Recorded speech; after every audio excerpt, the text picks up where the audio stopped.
যারা ইসলাম ছাড়া অন্য ধর্ম তালাশ করে, ইসলামের বিধান ছাড়া অন্য বিধান যারা তালাশ করে, ইসলামের সাথে সম্পৃক্ত না এমন বিধান যারা আবিষ্কার করে, আল্লাহ রাব্বুল আলামিন বলেন তা গ্রহণযোগ্য নয়। অন্যত্র আল্লাহ রাব্বুল আলামিন বলেন, أم لهم شركاء شرعوا لهم من الدين ما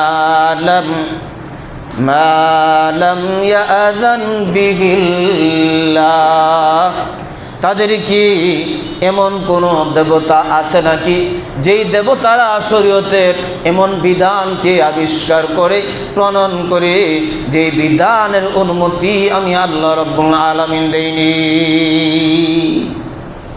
আল্লাহ স্পষ্ট করে বলেন তাদের এমন কোন দেবতা আছে কি যে দেবতারা শরীয়তের এমন বিধানকে প্রণয়ন করে, এমন বিধানকে আবিষ্কার করে যে বিধানের অনুমতি আমি আল্লাহ দেই নাই।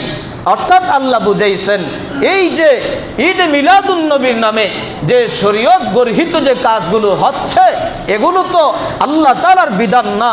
আল্লাহ তাআলা বুঝাতে চাচ্ছেন এগুলো তাদের মনে আলাদা কোনো দেবতা আছে, যে দেবতার পূজা তারা করে ওই দেবতার বিধান হবে, এগুলো আমার বিধান নয়।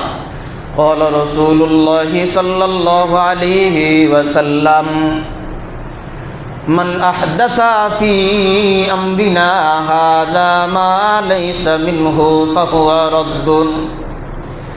নবীজি বলেন, যে ব্যক্তি আমার শরীয়তের মধ্যে এমন নতুন বিষয় আবিষ্কার করে যে বিষয়টা আমার শরীয়তের অন্তর্ভুক্ত না, নবীজি বলেন এটা প্রত্যাখ্যানযোগ্য, এটা গ্রহণযোগ্য না, এটাকে প্রত্যাখ্যান করতে হবে।